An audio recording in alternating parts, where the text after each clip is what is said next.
Hi there. Today is the day of reckoning. So this is how I prep my catch board. I take just any vegetable shortening. It'll only take a short time to put on, and I just kind of, for expediency, I used to brush it on. I just use the brush only. But so what I do now is I just take a butter knife. Of course, you can use whatever your imagination warrants you to do, and I just kind of get it spread kind of thin like that. And then once I get that kind of laid on there a little bit, then I take a brush and I gave it that quick little brush back and forth. What happens is when those Varroa mites land on this board, instead of climbing back up and reinfecting the hive, they hit this vegetable oil, and because it's so tacky, they get stuck in it, and they just sit there and starve to death, right? Oh, that sounds cruel, don't it?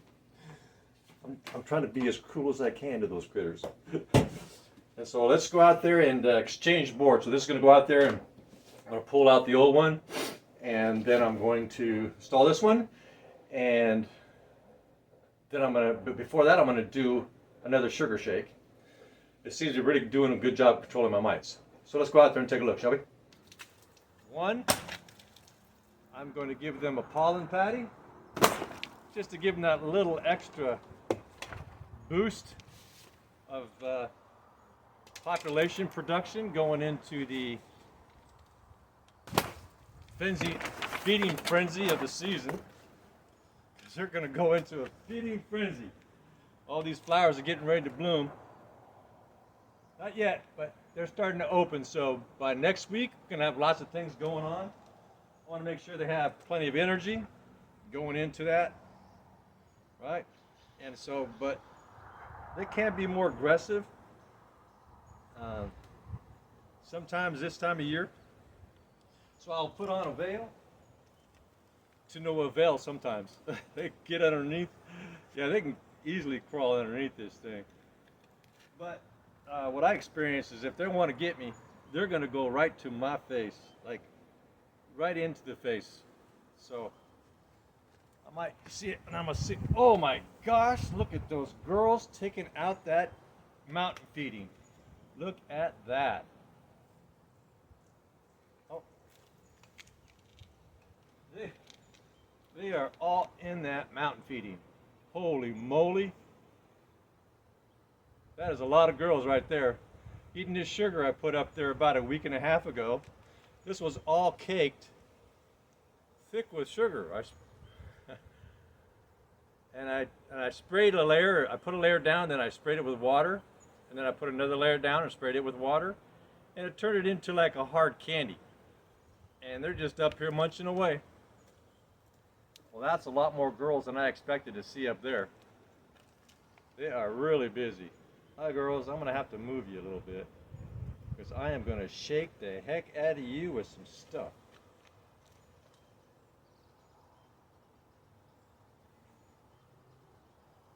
Time for a powder shake. Shake it up, baby, now. Twist and shout.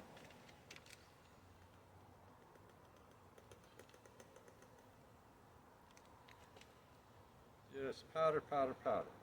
It's all about the powder, about the powder, about the powder, and it's all about the powder.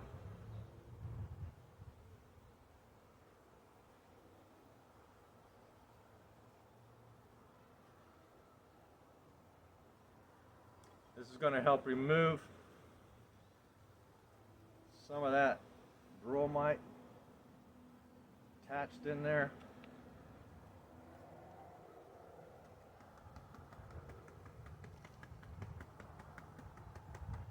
They're going, oh, the sky is falling. It is falling, it is falling. A little breezy out here, so it's blowing some of my stuff away. Not a good day to be doing this, but it's the nicest day I've had in a while. And so I'm taking advantage of it. It's in the 60s today. And so Just gonna take advantage of that day.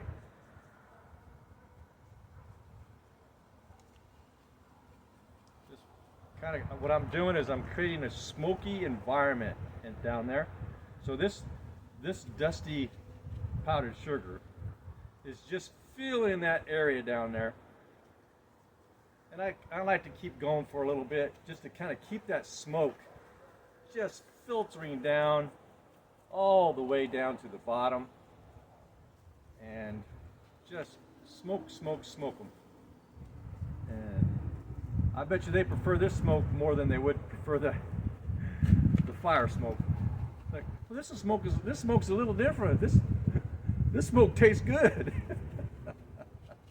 This has got some flavor. This ain't got no bark flavor. This has got a sweetness flavor to this smoke. So I'm creating that smoky environment in there just by keep doing this. Just doesn't need to be a heavy smoke, just a light smoke that just keeps falling down there for a little while. Just keeps falling, and they're going, oh, there's a different. They're coming up. They're going. They're all white. It's like, what is going on? What is happening? So I think that what I'll do is I was going to put the pollen patty between the two, but I think what I'll do is I'll just let them come up and get what they want instead of, well, they're really navigating heavy today. I'll let them come up and they can just take what they want.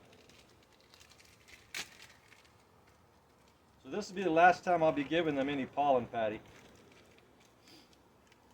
This is going to help their hive really explode as it goes into the feeding, as they go into the nectar feeding frenzy.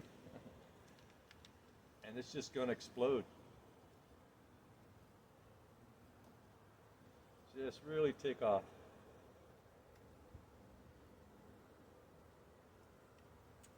Oh, you smell that already, huh?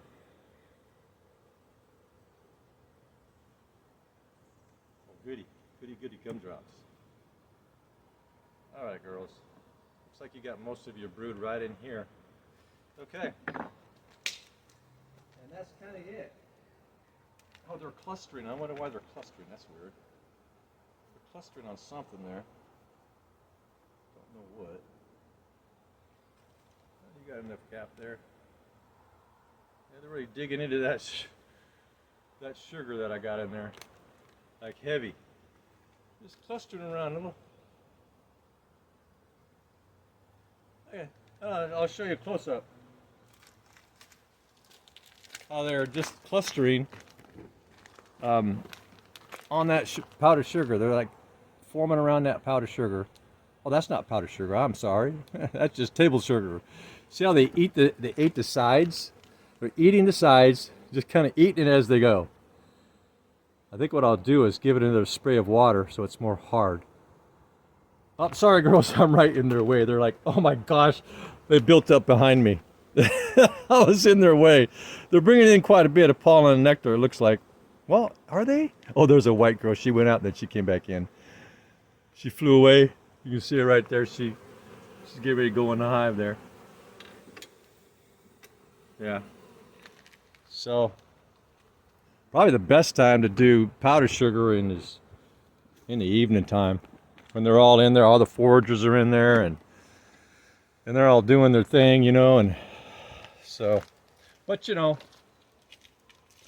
things are about timing, and the timing for this was just right. What are they clustering for? They are just clustering. Why are you clustering? What is in there that you're getting?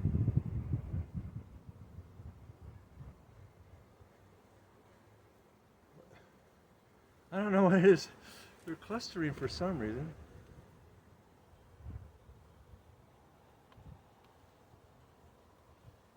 That was weird. There's no queen there. I was thinking that maybe there was a queen in there.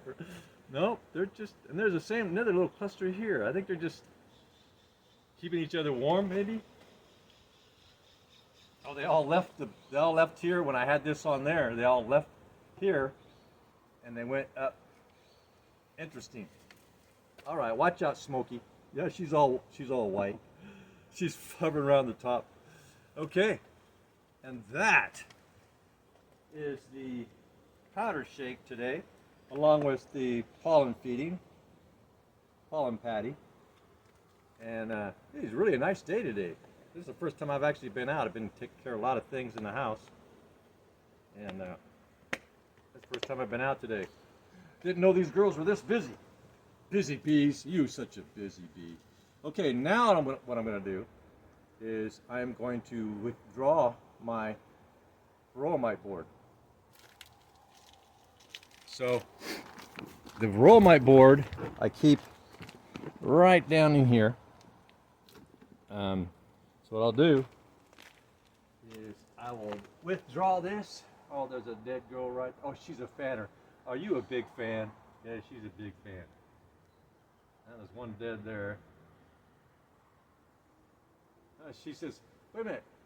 Here, let me open that up for you girls. How's that? Is that better? There you go.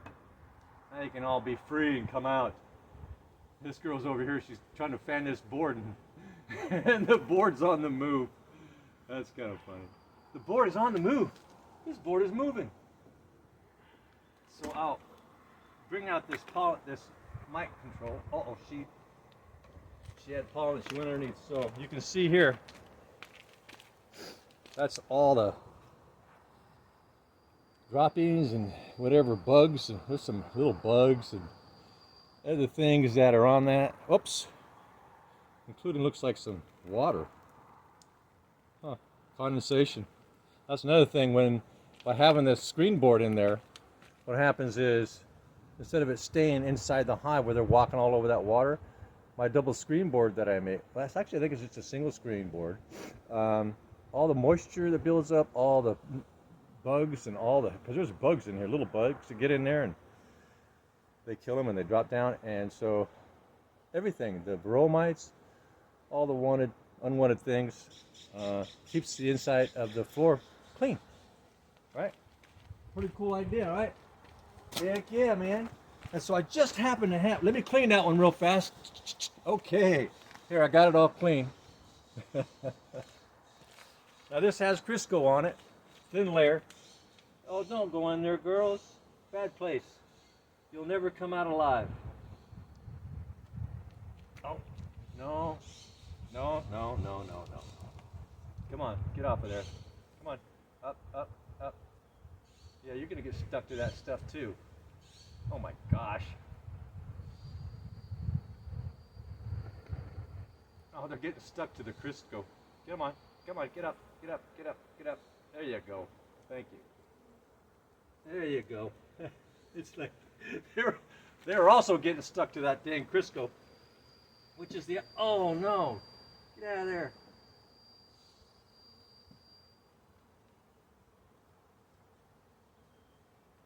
Well, shoot, might lose one there.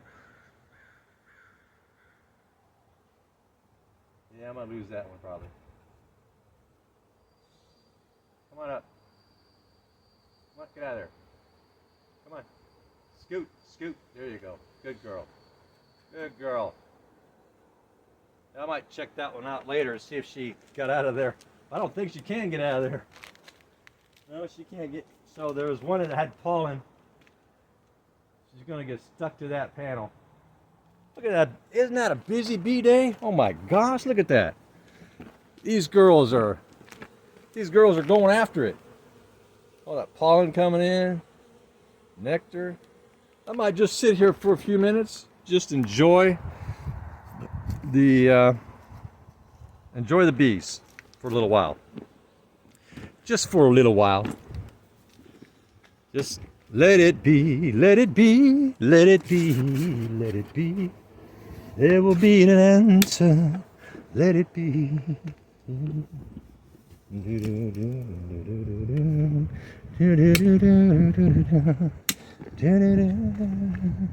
Let it be. These are some busy girls. Oh, I can take off my veil. Sometimes it's to no avail. They still get you. I've watched folks Oh, you're a little crooked there, aren't you? Well, let me straighten that out.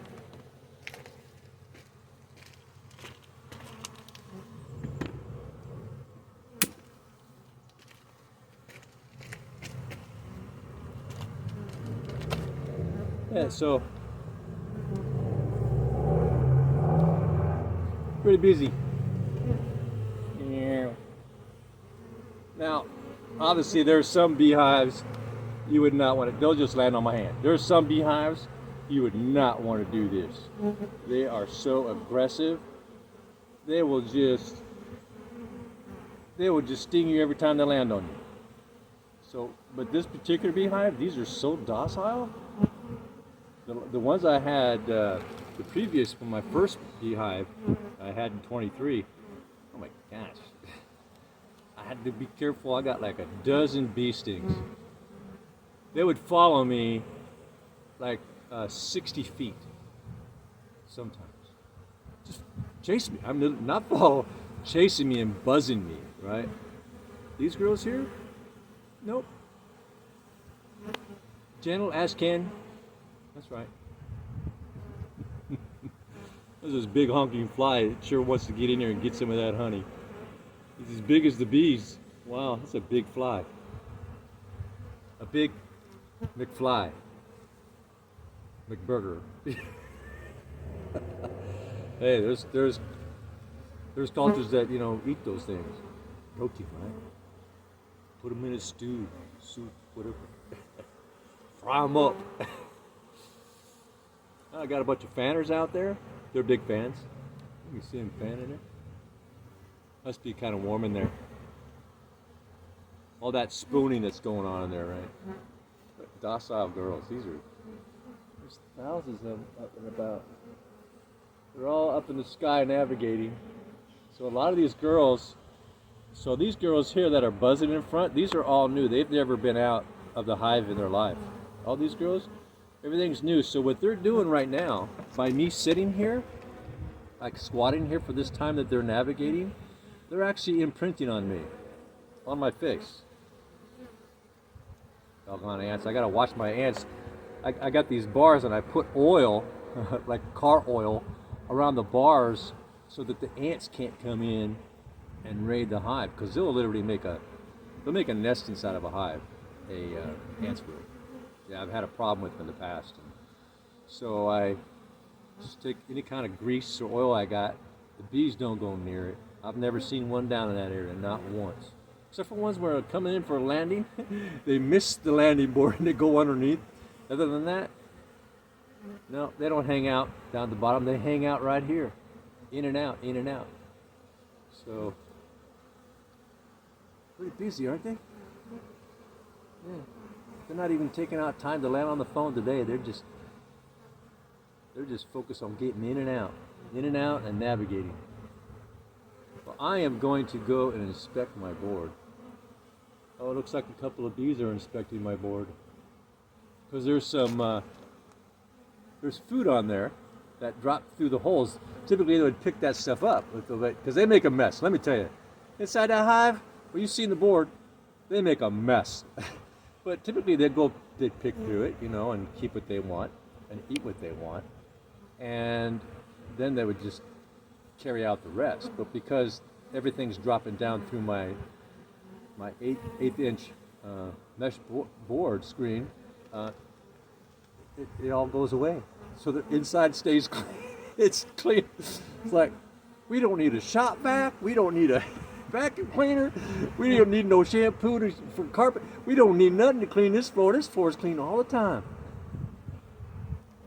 And so, yeah, pretty cool, right? Yeah, this is. I enjoy just coming back here, and especially in the summertime, when everything's all my stuff is in bloom and flowered. It's already flowered, and the grapes are coming on, and the peaches are coming on, and everything. All the leaves are out, and flowers are out, and yeah, it's just so beautiful coming back here. Yeah, just there's a lot of peace. I was gonna do a split, but what? She buzzed me right in front of my eyeball. It's like, Oh, she was actually imprinting. So um, there's a difference. You can tell. I can tell when one is imprinting on me, or when one is thinking about buzzing and stinging. They have a different air movement, and they have a different sound. The wings have a different sound, and so I can tell when they're being defensive, or offensive, or when they're being curious. That's just the little things that I've picked up just sitting. I come out here and just relax, and there's those little subtle things, that we typically don't pay attention to. But I'm what's called a Sigma empath, and I also have what's called dyslexia. So the things that we focus on, the way that we focus on things, are quite a bit different than 98% of the human race. And so we see things that 98% of people don't see because of the way that our neurons fire. I am babbling again, aren't I? She's over there. Actually, there's a fly, that big fly, and a bee's on that row on my board, just seeing what they get. Well, maybe I'll leave that. I'll check to make sure there's no live Varroa mites, and I'll just leave that to them to get all that food and whatever they want off that board. Yeah, I'm tempted to go in there and let that. There's a girl in there. She's got pollen on her legs. She got trapped on top of that Varroa mite board. I'm tempted to go in there and get her out. That's the empath in a Sigma. I don't want. Hell, I gotta protect that thing. Keep it safe. Even if it's a bug. Crazy mentality. Anyway, this is my day. There's one underneath the board here. She's really panting. Today is March 23rd, I think. No, 22nd. 23rd. Let's see. What is today? 23rd. Whoa. Okay. Hi there. Whoa. Okay. Trying to say hello? Yeah, they're just buzzing around me, trying to see who they're imprinting. Yeah, I suspect probably 99% of these girls that are right in front of me never seen the light of day till today. Which means this has been probably going on all day. From the time it was warm enough for them to come out, thousands of these girls who've never come out of that hive before are out and about for the first time. And right now they're imprinting on all the things here. Then they go out and they imprint on this thing here and everything else, imprint. So they go out, they come back in, they go further out, come back in, and they're imprinting. And right now they're also, because I'm here, they're also imprinting on my face. So there's been a number of scientific studies that have been done on whether bees can recognize a human's face. And the data is in. Absolutely. It's like a dog or a cat or something like that. Imprinting. So the studies showed that if the beekeeper goes out and is doing his things with his bees and he doesn't have any veil on, no gloves, and somebody that the bees have never seen before comes and is right with that beekeeper, the bees attack the other person. Yeah, I thought that was a little strange. So these girls here that are seeing me today, when they're out and about and they recognize me, they're not going to release any danger pheromones to excite the rest of the hive to come and get me.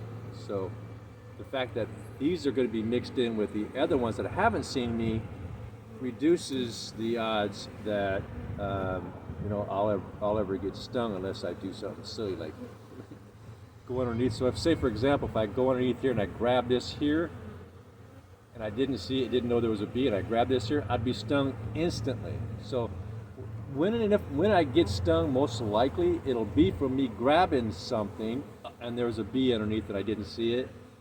I've got stung a number of times like that. I've gotten stung a couple of times taking bees out of the water with my hand. I'm saving their life and they sting me, and then they die anyway. So I've learned that I'm not going to touch them with my hand. So what I do is I take a little stick, a little tiny stick. You know, I usually just pick up one that's closest to me, and I let them crawl from the water. So I put this in the water, and I let them crawl on the little stick, because they do really quick. They crawl on the stick, and then I take them out, and then I put them in front of the hive, so they can survive. Hey, hey. And, oh, there's a dead girl right there. Just, oh, looks like she had, oh, she looks like she might have died of exhaustion. She's still got a little pollen on her legs. Yeah, she probably just died of exhaustion. And so, yeah, March 23rd, 2025. Busy, busy day. So let me check sure I got everything in there. Check my Varroa board, replaced it with a new one, lubricated it. They got plenty of table sugar up there. Put in a pollen patty. Did the sugar shake. So yeah, today was a busy day. Took care of 1, 2, took care of 3 things all at once. I don't usually don't do all 3 at once. I don't plan that well. It's like I'll just do this.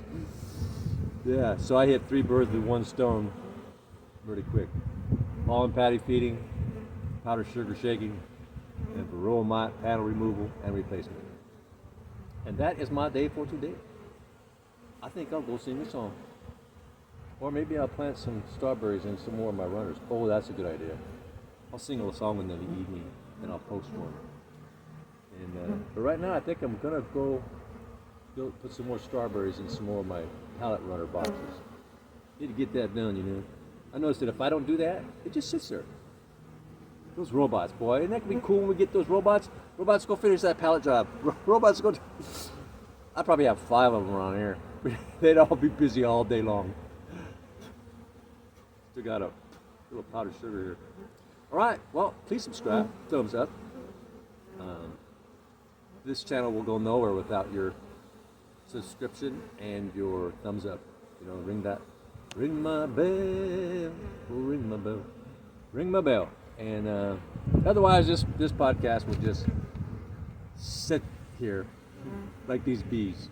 Well, these bees don't sit here, do they? They get up and about. Well, with your subscription, that's what this channel will do. Get up and about. And I would appreciate that highly. I'm just a simple backyard beekeeper.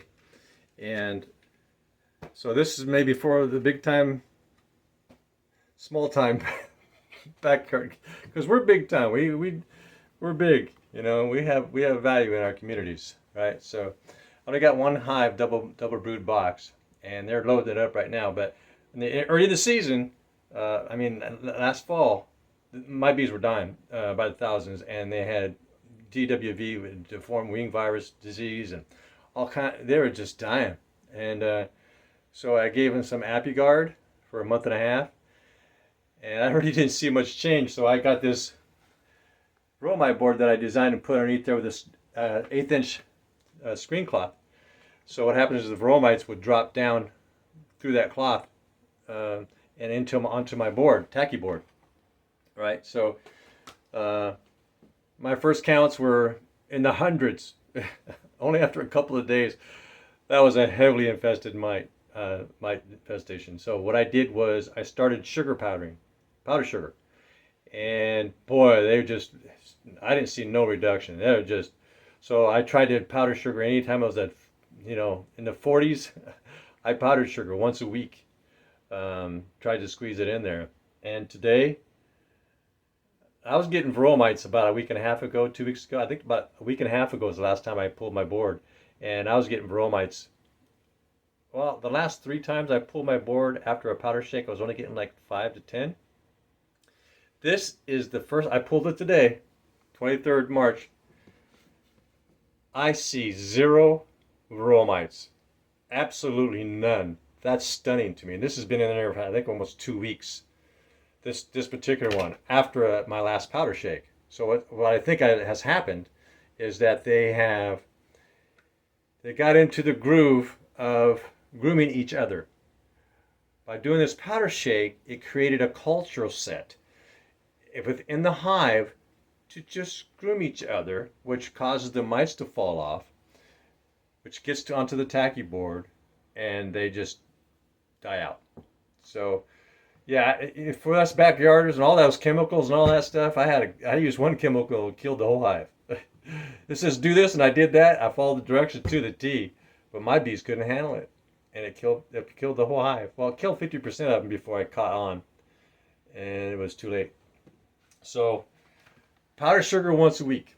Watch the video all the way to the end. Please subscribe, thumbs up, and yeah, it's the best process, I think. I mean, you can make your own powdered sugar as well. You just take it and put it in a coffee grinder. Make it fresh, otherwise it'll clump later on. You put it in a jar and you go to take it out and you're going to go, what happened? Because it maintains about 18% moisture right around there, sugar does. Just regular table sugar. And so, yeah, so what I do is I use this to investigate my boards. Now what I found that foul brood. So foul brood, the moth had gotten in there, and they just chopped it up. Let me see if I can show you. Maybe I can show you the wings of the foul brood moth, and I can see foul brood moth larvae. I see a bunch of mold. So let me see if I can get you in there. Get you in there close enough. I don't know, maybe. There's the wing. See, the wing is right there. That's a foul brood wing. Foul brood moth wing. There's another wing. And then there's these little eggs. But I found zero Varroa mites. That's amazing, man. No Varroa mites at all? What? Where does that happen on planet Earth nowadays, right? So anyway, I want to share this little tidbit with you. Powdered sugar once a week. It creates a cultural setting so that they get in the habit of grooming each other. It's something that they wake up in the morning. Hi, Mary. Come over here, Mary. I groomed you yesterday. I'll groom you today. It's kind of like that, right?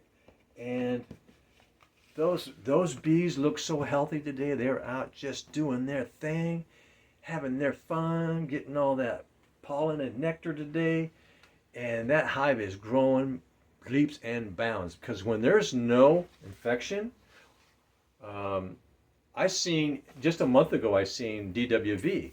Not much. It was dwindling. It was getting less and less. The less Varroa mites that were in the hive from my powdered sugaring, the less DWV. In the last 2 weeks, I've seen no bees with deformed wings. And that's the first time that I've ever experienced that coming out of summer. So there you go. Powdered sugar. That's the way to go. Thumbs up. I've got so many cool things coming. Lots of different projects that you might find curious or interesting. So watch this channel. It helps it a lot when you ring my bell, and subscribe. And you have a wonderful life. Bye now.